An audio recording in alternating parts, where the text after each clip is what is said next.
नमस्कार, स्वागत है आपका इंडिया न्यूज के डिजिटल प्लेटफॉर्म पर और मैं हूं आपके साथ गुलिस्ता। छत्तीसगढ़ में जैसे जैसे विधानसभा चुनाव की तारीख नजदीक आती जा रही है, वैसे वैसे राजनीतिक हलचल भी तेज होने लगी है।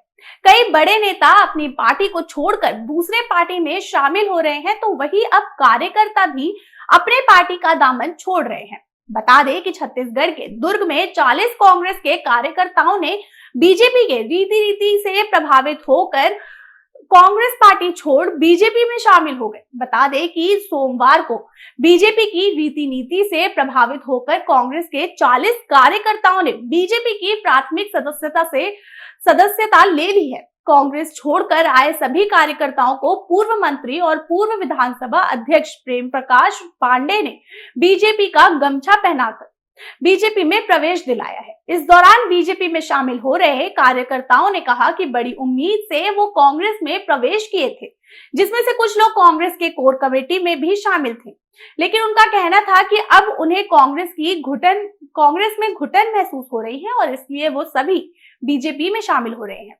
प्रेम प्रकाश पांडे ने सभी कांग्रेस कार्यकर्ताओं का स्वागत करते हुए कहा कि देश के प्रधानमंत्री नरेंद्र मोदी के 9 सालों में हर वर्ग के लिए काम किए हैं।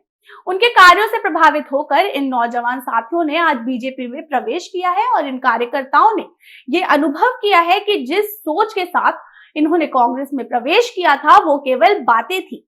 पांडे ने कहा कि हुडको से खुर्सी पार स्थानांतरित किया हुआ इंडोर स्टेडियम भी नहीं शुरू हो पाया। सेक्टर 7 में स्टेडियम बनने से पहले ही गिर गया। यहाँ के युवा आज नशा और अवैध कारोबार में गिरफ्त है।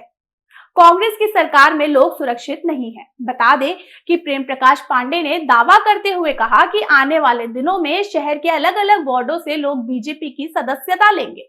उन्होंने कहा कि पूरे प्रदेश के लोगों का बीजेपी के पक्ष में माहौल है। आगे प्रेम प्रकाश पांडे ने कहा कि 2 तरह के युवा साथी आज बीजेपी में शामिल हुए हैं, एक जो कांग्रेस की कमेटी में शामिल थे और वो जो बीजेपी में शामिल है। देश के प्रधानमंत्री नरेंद्र मोदी का प्रभाव है, अब दूसरे पार्टी के कार्यकर्ता बीजेपी में शामिल हो रहे हैं, जिसका उदाहरण महाराष्ट्र के एनसीपी है। प्रधानमंत्री नरेंद्र मोदी का प्रभाव अब लघु भारत के साथ पूरे भारत में भी दिखना शुरू हो गया है, जो कि गुरु पूर्णिमा से इसकी शुरुआत हुई। फिलहाल के लिए इतना ही और भी अपडेट्स के लिए जुड़े रहे इंडिया न्यूज के डिजिटल प्लेटफॉर्म के साथ। धन्यवाद।